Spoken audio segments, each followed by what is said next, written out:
Good morning, Amalawi. Good morning. Ndabwera mama uno lero pa 30 November. The year of our Lord is 2025.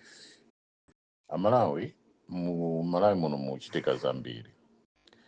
MCP with his propaganda machinery akunena kuti within 2 months our president, the Republican president, Professor Thamtarika should deliver everything in 2 months, even if the budget is still being discussed.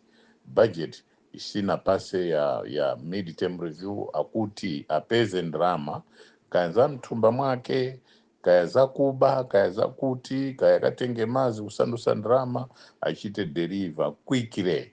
Zimene propaganda ya MCP ikufuna kuti wauza Malawi iwo sakuvomereza kuti analuza, iwo sakuvomereza kuti ali ku opposition. That's why mparliament angotulusa mipweya chifukwa chakuti sakuvomereza mpaka pano kuti analuza chisankho. And anthu ake ndiwo aja 1.7 aja anamvotera Chakwera aja even kumpoto ali kwambiri amene mpaka pano sakuvomereza kuti Chakwera is out of power and leadership. 2, chimene ndimafuna ndineneso kwambiri nchakuti anthu wasakuziwa kuti ndi 5 years from today kuti kuzakhaleso chisankho. 5 years ndakufuna pa 2 months ipo apange zinthu za 5 years zimene kubwerayi zonse zipangike pa 2 months ipo, which is unfortunate. Now ndisanapite kwina kulikonse ndifuse funso limene pa 2 months alionesera MCP ndi their hidden political structure imene akuidalira imene anayika mplace because the stealing of that money ndalama zonse zinabedwa zija trillions and trillions is invested in this what I'm trying to share with you now. Funso ndi is the judiciary above the constitution? Is the judiciary above the law in Malawi? The answer is no, it's not above the law. But if indeed the answer is yes, they're above the law, then which constitution is the judiciary using? Imene iwo akuti akuiyuza koma akukana kuruza kwa MCP imeneso ili mconstitution yomweyo imene tilinayo koma kukana kuti MCP sinaruze. Ndetifuse kodi ndrama zimene zabedwa m'Malawi muno a judiciary are they happy kuti ndrama zinabedwa anagawana anthuwa? Ngati a judiciary they are happy then atiuze kuti judiciary is very happy kuti ndrama m'Malawi muno zizibedwa. Funso lina, is judiciary happy kuti m'Malawi muno muli corruption? Nde a judiciary wo atifuseso atiyankhe kuti inde iwo as judiciary because they are above the constitution, they are above the law, kuti Malawi muno muyena kukhala chipongwe choba ndrama chakatangale chachimpwirikiti chifukwa iwowo akufuna kuti I use a constitution, part of the constitution I use, a part of the constitution they don't want to use. Kodi mmene tinamangidwa ifeyo a judiciary analipo? Atiyankheso mafuso amene kuti kodi judiciary inalipo pamene ife timamangidwa? What action did they take against those people who violated the very same law limene judiciary akuyuza iwo imene ili above iwo are above the law? Atiyankheso fuso kodi kuphedwa kwa Chilima, was it within the constitution kuti Chilima can just be killed like that, assassinated like that? Kugwesa ndeke atiyankheso a judiciary kuti inde iwo wagwirizana ndi zonse zimene zinapangika kuti Chilima aphedwe in that manner. Kodi nawonso abaraka Chilima kati abwezere kwa anthu amene anamupha, will it be also in order? Nde tufunaso a judiciary atiyankhe kuti yes, it is in order, then we'll take it and we'll go to their families, will also do the same. Kuti si judiciary anena kuti an eye to an eye, kaichani to aujeni, ndi chifukwa iwowo akumapanga zinthu sakuziwa the political environment we are in. Malawians, kose kumene kuli real democracy today, people that are first of all to deal with the judiciary. So judiciary ngati tikuyisirira enafe tinaziwa kuti tindi ma complaint ambiri ma elections koma ine sinapite ku judiciary chonazo kuti judiciary will be against me chifukwa ndinali ndi uje nikuti even if nditengere ku court pa zimene zinapangika ku constituency kwanga judiciary will be against me. I knew it. That's why I did not even bother kuti ndipite ku court fanaziwa kuti judiciary will be against me. Judiciary allowed kuti Malawi muno there must be selective justice.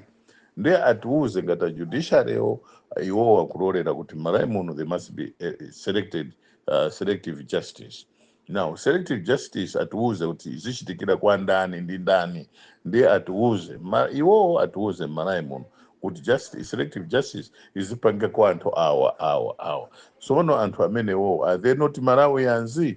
The judiciary so itiuze kuti anthu amene wawa they are not Malawians, or they are Malawians but they are supposed to face music of the judiciary and music of justice, because to them this is how they feel kuti it should be. So not to force judiciary. Is it worth it to have judiciary in a country where judiciary is biased, is using selective justice? Pamene popo atuze so kuti indeed it is in order kuti tipange zimezi. Why am I asking these questions? I'm asking these questions for some of us. We were arrested on something that we didn't know. We were tossed around for 5 days without taken to court, and the judicial was quiet. They did not actually voice out to say that is unconstitutional, that is against the law. They simply just kept quiet. Is the judiciary happy? Up to now, my telephone was taken by the MCP police and government. Is the judiciary happy? Kuti anthu ananditengera telephone innocently kundichita accuse without even proper justice. Is the justice or judiciary aware? Or if they are aware and they know, is it proper? If it is proper, they should tell me why it is proper to me only and not proper to them. Telephone and the dogs is the same. Is Malawi, does Malawi belong to only one party, MCP? Whatever that they are doing is within, against the law. But whatever that we are, seeing that they are doing against the law, to them judiciary say no, it's for the law. But koma you are not pangira ifeyo, kuti ife tuvutike for judiciary to say that is the law, ndiye atiuza judiciary zosezo kuti indeed that is chifukwa tisamapite uku nduku 2 months judiciary ya Malawi kuvomereza pa 2 months kuti boma limene lilipo lipange china chilichonse 5 years within 2 months, as long as they are paid ma offices ao as judges and justices of the appeal courts of Malawi.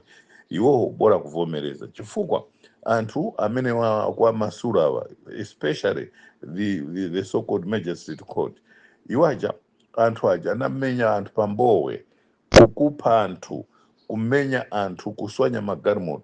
Judiciary was very happy to see that is because that was not a crime. A crime is to go and couch the warrant of search kunyumba ya Chakwera. That is a crime according to judiciary eye view. Iwo wakupanga zimechifukwa pamene pachi they can issue even an injunction to stop that. And again tinaona uje ni Beni Rongwe akupedwa Malawi. The judiciary is just quiet. It's quiet. Benong was poisoned. Benong was killed. Raf Kasambara was killed. Raf Kasambara did not die natural death. It was that death Raf Kasambara. That is the death that resulted kuti Chilima na Yosaka pedwe kuchikanga. It was already set up. So is judiciary happy with that? If the judiciary is happy, should tell us that yes, it is happy. Could the judiciary pamuntu wakupanzaki okwapa zikwanja, are they happy? The judiciary atuze so yes, a judiciary they are happy because these people must be given, must be taken within the rule of law. Imena judiciary akuiziwa komangati which apply kwa ifeyo, they are not after that. They are not even, they don't want, they are not even interested. Why am I saying this? Even mlando umenene natengera kuti I was part of it kutengera mlando uja wa my elections smartmatic. Mlando umene uja ena fanati tilipira kumatina wina komamati each and every person alipira individually my expenses. Nde enafe mlando umene uja tinalipira mwaife toka koma judiciary inanena zimene zozo mlandu wokuti is liberating, is bringing back democracy, the lost glory of democracy, koma judiciary ananena kuti tilipire. Ndiye ndikuona kuti judiciary muno ndi imene kuonongesa democracy in the country. Judiciary ya muno is above the law. Judiciary ya muno does not even respect the rule of law. To them is everything. An individual judge is everything. Is a country, is a government, is executive, is what, is God, is what. This is a problem that we have in this country. That's why democracy cannot work in Malawi, because the judiciary is at the center of it all. Ndachoka hapo. Kodi achakwera. Mwaiwara kuti mwaruza kapena muganizabe kuti muli mboma. Ma MPs a MCP amene mwabandrama za nkhani tikukuziwani kuti inde mukudalira judiciary chifukwa mnayihonga judiciary, koma muziwe izi, there will be a time we'll say enough is enough. We will not take you there, we will just deal with you, because ife tikufuna judiciary ipite kwa aliyense Malawi muno, distributive justice ndimene tikuyifuna, kuti at least each and every Malawian must enjoy the privileges, must enjoy the rule of law, must enjoy the rights given by the constitution of this country, be it yourself, be it in the opposition, be it in the ruling, be it whoever, as long as you live in a country where there's a culture of constitutionalism, a culture that respects the rule of law, timafuna kuti it should apply to each and every human being or a person that lives in that particular country. Koma Malawi ena fetazuzidwa, ena tikuopa kupita ku koti ndi milandu chifukwa tikuziwa kuti sitikawina. Enafe ine ndamangidwa more than 18 times in Malawi muno, 18 times since 1994, 18 times, koma sinapiteko ku koti kuti andichite mlandu kuti inuyo mwamangidwa kopanda china chilichonse, apapa tikuchita compensate. Ayi, akota makana zimene zichi.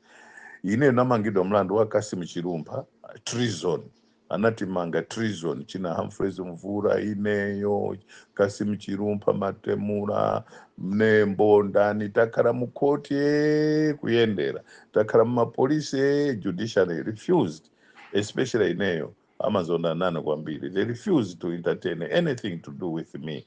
Kushoka ku magistrate mpaka ku Supreme Court, they refuse. Whenever there's a case against me, they all refuse to handle it. Chifukwa akuti ineyo I deserve not to be respected within the law. I deserve something different because I'm an animal, I'm not a human being, according to the eyes of the judiciary.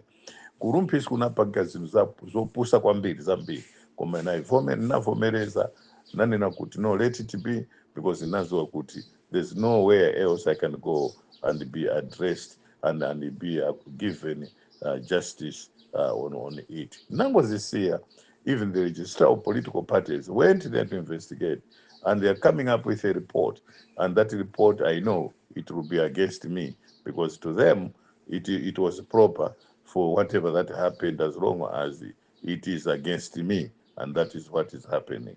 Because in Malawi, some of us, we have been more like kuti asinena kuti ifeyo, we are not for the rule of law, we are not for.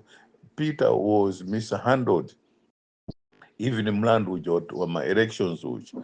Mlandu wa my elections was not, because the entire world said kuti elections were free and fair, and kupita ku koti ananena indeed elections were free and fair, and akuti koma sina kwane 50+1, because sina kwane 50+1 we nullify the elections. Ndi wokawo ajusa anapita so ku parliament kutayika ni lamulo ili likhale mujeti. Lamulo limene mnalibe akutayika nimo kuti likhale ero if atachita kale nullify my elections. Ndeno pali zambiri zimene zikupangika Malawi muno against DPP, against some of us. As long as you are MCP, as long as you belong to MCP, you have justice, you have everything. You have even that will kuti iweyo ukhoza kuchita ujeni campaign against Peter, against DPP, against, as long as you are MCP, you are allowed according to the constitution of this country. That's what the judiciary is trying to project in this country.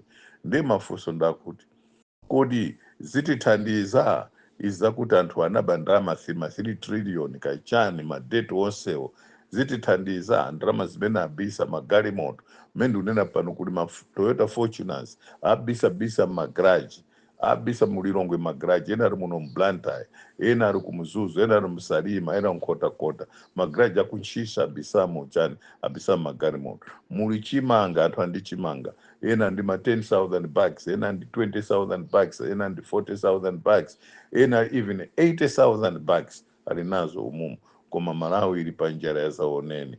I would justice judicial pamene be very happy as long as iwo akudya ndi anawo akuphunzira bwino koma ngati ifeyo ena fitikanena choncho ndekuti tapalamula mlandu wakuti akoti akhoza kutimanga chifukwa chakuti chifukwa chani we are voicing out like that koma tonse tizingokhala chete kodi now fusanga losiza ndakuti kodi ma 1990s pamene timafuna kuti bwere matipate democracy tinafuna kuti judiciary should be the only organ of government imene izikhala above the constitution above the rule of law ndi zimene tinamenyera ufulu kapena tinamenyera ufulu kuti the law must apply kwa aliyense amene akuchita operate under that law ndiye funso limene ndi funso losiriza koma make Malawi great again sitizatopa make Malawi great again sitizaopa make Malawi great again sitifowoka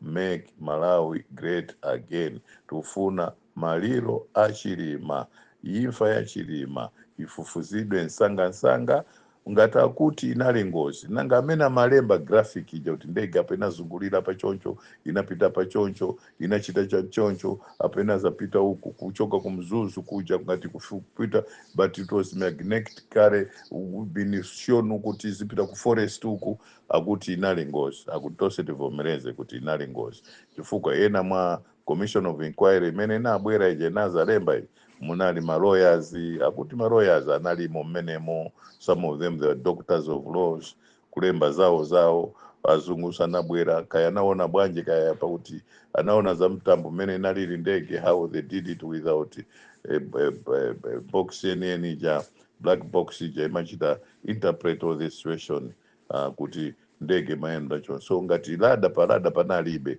pa ndege ipo nanga iwo graphic yonse ija anaionesa bwanje funso losiriza ndakuti kodi inalinso ngozi ija inavula lamba trouser achilima suti anavala tai kaya sanavale tai anavulanso ndi ujeni nanga telefoni imene yosiriza imene chilima ananena kuti ndege ichoncho nayenso inali ngozi kuti telefoni imene ija inazapezeka kuti nayenso yapanga ngozi inavula sapato inachita kuti ya ndege kuti inabwezedwa kumzuzu kuti ibwereso ku Blantyre zonse zinali ngozi kuti yabwezedwa ndiye mafusa amene wawo tiufusa kuti ndi sapato zomwe nayonso inali ngozi kumvula vice president okay ngati inali ngozi atiuza judiciary chifukwa judiciary they above everything and they know it all koma MCP chenjerani nthawi isinakwane 2 months we are still putting structures in place